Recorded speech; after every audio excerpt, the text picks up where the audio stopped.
প্রিয় ভাই বোনেরা আমার আসসালামু আলাইকুম। নিশ্চয়ই সবাই ভালো আছেন, আমিও ভালো আছি আলহামদুলিল্লাহ। একদম নর্মাল একটা রান্না আমি শেয়ার করব। আলু দিয়ে গরুর মাংস রান্না করেছি। অনেকে বলে গরুর মাংস রান্না করলে নাকি মজা হয় না, ঝোল একদিকে থাকে মাংস আরেক দিকে থাকে। আসলে বেশি করে মাংস নেবেন, মশলা দিবেন বেশি করে, একটু তেল দিবেন বেশি করে, তারপর এটাকে রান্না করবেন, অবশ্যই কিন্তু মজা হবে। তো আমি যেভাবে রান্না করেছি সেটাই কিন্তু শেয়ার করব। হাতে মেখে রান্না করেছি, মা দাদিরা বলতেন হাতে মেখে রান্না সবচেয়ে মজা হয়, আসলেই কিন্তু সবচেয়ে মজা হয়। তো এখানে আমি মাংসকে ভালো করে ধুয়ে পরিষ্কার করে নিয়েছি, পেঁয়াজ কুচি দিয়েছি, আর হচ্ছে মশলা, যে মশলা আমরা সব সময় ব্যবহার করি, আদা রসুন সব কিছু কিন্তু আমি 1 চামচের একটু বেশি করে দিয়েছি। হলুদ, মরিচ, ধনিয়া, জিরা কিন্তু অবশ্যই দিতে হবে। গরুর মাংসে আমি 1 চামচ দিয়েছি জিরা, একটু কম দিয়েছি।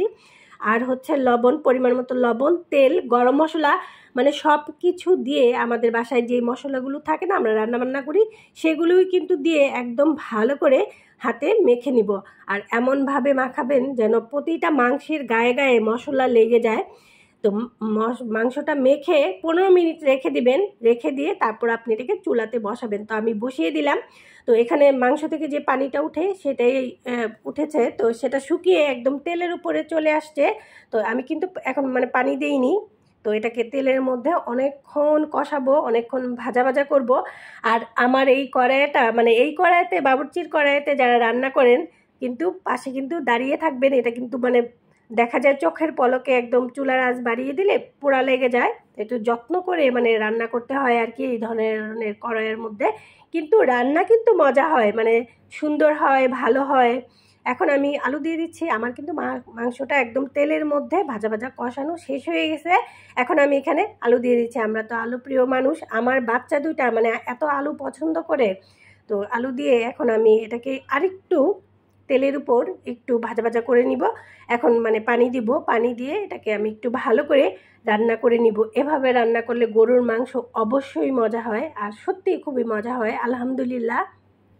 কালারটা যেরকম ভালো আসছে, খেতেও কিন্তু ভালো হয়েছে। তো গরম পানি দিয়ে দিচ্ছি, অবশ্যই গরম পানি দিবেন। তো এখন আমি একটু রান্না করে নিব। আর একটা রসুন দিয়ে দিচ্ছি, একটা রসুন।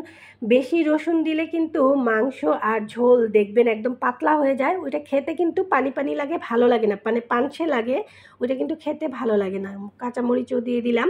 তো রান্না করার পর যখন নাকি পানিটা শুকিয়ে একদম তেলটা উপরে ভেসে উঠবে, তখনই কিন্তু রান্নাটা হয়ে যাবে। লবণ টবণ সব ঠিক হয়েছে মাশাআল্লাহ, কালারটাও কিন্তু সুন্দর আসছে। তো আজ এই পর্যন্তই। ভালো থাকবেন, সুস্থ থাকবেন, আমার জন্য দোয়া করবেন। আল্লাহ হাফেজ।